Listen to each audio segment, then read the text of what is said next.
Welcome back, everybody. Ready to dive into something pretty fundamental to behavior? We're talking reinforcement. It's kind of the key, isn't it? Whether you've been doing ABA work for years or just starting out. I think so. So we found some sources breaking it all down, the principles and how it works, and we're going to see if there are some surprising examples. I bet there will be. You see these principles playing out all over the place, everyday life, and you don't even really realize it. I know, right? So let's get to it. What is reinforcement anyway? Well, simply put, if a behavior leads to something good, it's more likely to happen again. So like, if I give my cat a treat every time she uses her scratching post, Yeah, instead of, the furniture. exactly. She'll Right. be much more likely to use the post, Yeah. right? And it's not just cats and treats. This is how we learn new skills, how we get habits. There's that classic Thorndike's cat experiment. Oh yeah, I remember that from way back, Psych 101. Cat, a box, and some food. Yep.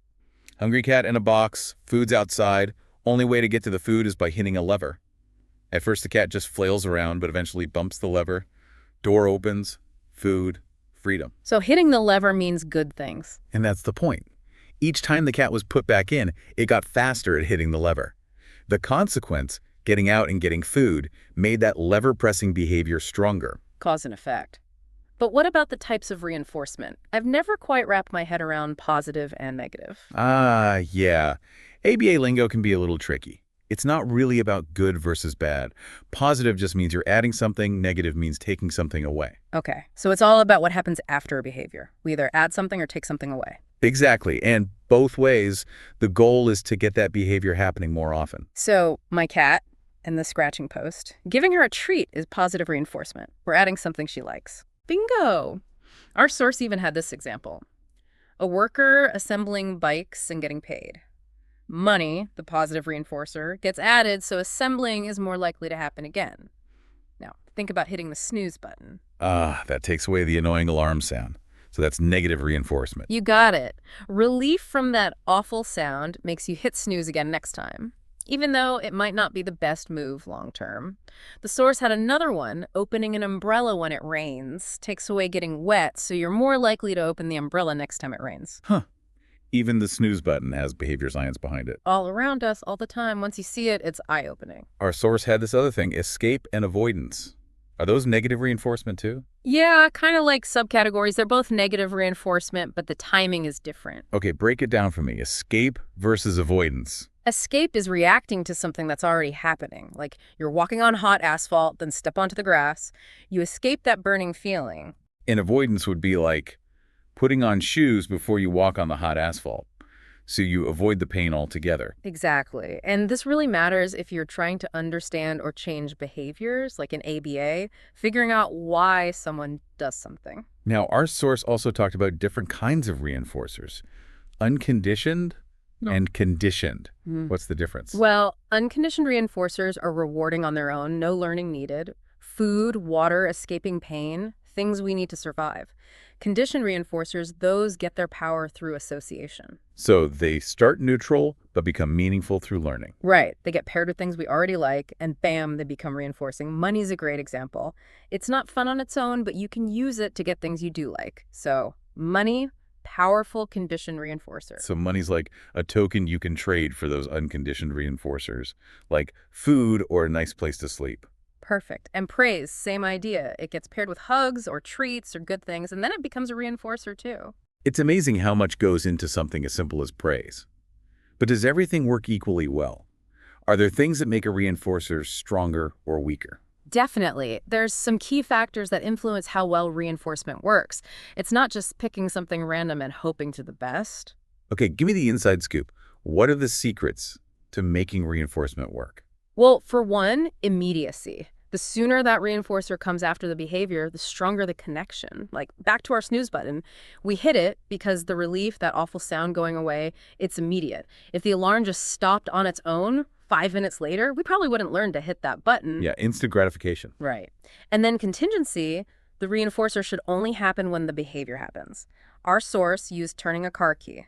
Turning the key starts the car every time, so it becomes a very strong behavior, very reliable. So if it only started sometimes when you turn the key, You wouldn't learn that as strongly. You need that consistent link. Exactly. Then you get to motivating operations, and those can make a reinforcer stronger or weaker depending on what's going on. Okay, now you've got my attention. Motivating operations. Okay, so think about it. You're more motivated to eat when you're hungry, right? Being hungry, that's an establishing operation. It makes the reinforcer, the food, more valuable. So if you're trying to use food as a reinforcer, it'll work way better when someone's hungry. Yeah, that makes sense. So it's like the same reinforcer, but it can be more powerful or less powerful depending on the circumstances. Is there like an opposite to the establishing operation? There is. It's called an abolishing operation, and that makes a reinforcer less effective. Think about being totally stuffed after Thanksgiving dinner. Even your favorite pie, it's just less appealing. The reinforcer, food, is less powerful. You're just not motivated by it at that moment. Wow. So even being full or hungry, it can impact how well reinforcement works. Yeah. Context really matters, huh? It does. It's all about the individual and what's going on around them. Yeah. And then, well, what one person finds reinforcing, another person might not. $1 million might be huge for me, but someone else might value time with their family more. You can't assume something's going to work for everyone. Right. It's not one size fits all. Exactly. Which is why in ABA, assessing preferences and tailoring the intervention matters so much. Speaking of ABA, I know reinforcement is like the core of it. But it's not just about giving treats all the time, right? There are those schedules of reinforcement, and those seem complicated. Yeah, schedules of reinforcement always sounded a little mysterious to me. Like, what are they really about? They're all about how often you give the reinforcer, and it turns out that's a huge part of how quickly a behavior is learned and how long it sticks around. So sometimes you reinforce every single time the behavior happens. That's continuous reinforcement, and it's great for teaching a new skill, but other times you reinforce only some of the time, which is called intermittent reinforcement. Well, I'm guessing continuous wouldn't be very practical long term. I can't give my cat a treat every single time she uses the scratching post forever. Right. You'd go broke. Plus, those behaviors tend to weaken pretty quickly if the reinforcement stops. Intermittent reinforcement is how you make behaviors last, so that's what you use once a behavior is learned. So continuous is like the initial boost, and intermittent helps make it stick. What are some of those intermittent schedules, though? The source mentioned a bunch of them, but let's talk about two that are pretty common: fixed ratio and variable ratio. So say a factory worker gets a bonus after assembling 100 units. That's fixed ratio. The reinforcer comes after a set number of behaviors. Predictable. Okay, so every 100 units, bonus. What about variable ratio then? Think about slot machines. You don't win every time you pull the lever, but the more you play, the more likely you are to win eventually. It's that unpredictability that makes variable ratio schedules so powerful. Keeps people hooked. So even though you don't know if you'll get the reward right now, that possibility, it keeps you going. Yeah. It's kind of the same thing that makes us glued to our phones, checking for those notifications, right? Never know when that next like or message will come in, but the reinforcement when it does come is so good. This is starting to get really real world. So we've got all these different schedules. We've got positive and negative. What happens when there's multiple behaviors happening and multiple reinforcers at the same time? Seems like that could get messy. That's when things get really interesting. We start talking about concurrent schedules and multiple schedules, juggling options, different consequences. Okay, I'm ready for messy. What's a concurrent schedule then? Well, imagine you're at a party. Lots of choices. Okay, I can work with that. Definitely been there. You could be chatting with some friends, could be making a beeline for the snacks, maybe checking your phone for messages. Each of those is a behavior, and they all have their own reinforcement history. So we've learned what kind of consequences usually come after doing those things. Right. We know which ones are more likely to, well, pay off. That impacts what we choose to do. If I go to the snack table and usually find some awesome treats, I might be more likely to do that than to, say, go talk to someone new. Because that's more unpredictable, you know, in terms of the payoff, I mean. Yeah, so it's not just about what's right there in front of you. It's also about your past experience with those behaviors. We're always kind of weighing things based on what we've learned. It's a mix of things that go into our choices. Schedule of reinforcement, magnitude of the reinforcer, even how much effort something takes. Let's unpack that. Schedules of reinforcement, what does that mean here? Well, it's all about how often a behavior gets reinforced. We tend to do things that have a high rate of reinforcement, meaning they usually lead to something good.